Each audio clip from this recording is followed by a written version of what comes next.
guys, இந்த வீடியோவில் என்ன பார்க்க போகிறோம் அப்படின்னா difference between bile and bilirubin. பைல்னா என்னென்னு பார்க்கலாம். பைல்னா என்ன அப்படின்னா நம்ம லிவரில் இருந்து செக்ரீட் ஆகக்கூடிய ஒரு சப்ஸ்டன்ஸ். இது என்ன அப்படின்னா டைஜஸ்டிவ்க்கு ஹெல்ப் பண்ணும். எந்த டைஜஸ்டிவ்க்கு அப்படின்னா ஃபேட் டைஜஷன் அப்சார்ப்ஷனுக்கு இது ஹெல்ப் பண்ணும். இது என்ன கலரில் இருக்குன்னா எல்லோ கலரில் இருக்கும். ஓகே, இப்போது பிலிருபின்.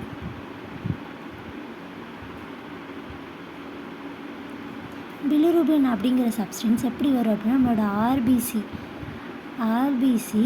ஆஃப்டர் 120 டேஸ்க்கு அப்புறம் இது டிஸ்ட்ராக்ட் ஆகும்.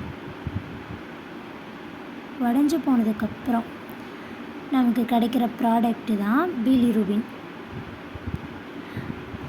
இந்த பிலிருபின் எப்படி எக்ஸ்க்ரீட் ஆகுனா ஃபீக்கஸ் வழியாக. ஏன்னா எல்லா உடஞ்ச ப்ராடக்ட்டுமே மோஸ்ட்லி பாடிலேருந்து எப்படி எக்ஸ்க்ரீட் ஆகும், ஒன்று யூரின் இல்லைனா ஃபீக்கஸ் வழியாக. இப்போ இந்த ரெண்டும் நமக்கு ஏன் கன்ஃபியூஸ் ஆகுது அப்படின்னா வேறு தான். ஓகேவா, இது டைஜஸ்டிவ்க்கு ஹெல்ப் பண்ணுது, அது ஆர்பிசிலேருந்து நமக்கு கிடைக்கிற எண்டு ப்ராடக்ட்டு. இப்போது இந்த பைலில் ஒரு ஸ்டேட்மெண்ட் இருக்குது. பைலோட ஒரு பார்ட்டு தான் பிலிருபின் அப்படின்னு சொல்லுவாங்க. ஏன் அப்படின்னா பைல் என்ன ப்ராசஸ் பண்ணுது, டைஜஸ்டிவ்க்கு ஹெல்ப் பண்ணுது. இதுவும் எண்டு ப்ராடக்டாக ஃபீக்கஸில் தான் முடியும். அதே மாதிரி பைல் எல்லோ கலரில் இருக்குது. ஸோ நீங்கள் ஞாபகம் வச்சுக்கோங்க, ஃபீக்கஸ் எல்லோ கலரில் இருக்கிறதுக்கு காரணம் யார், பைல். அது எங்கே இருக்குது, லிவர்லேருந்து செக்ரீட் ஆகக்கூடியது.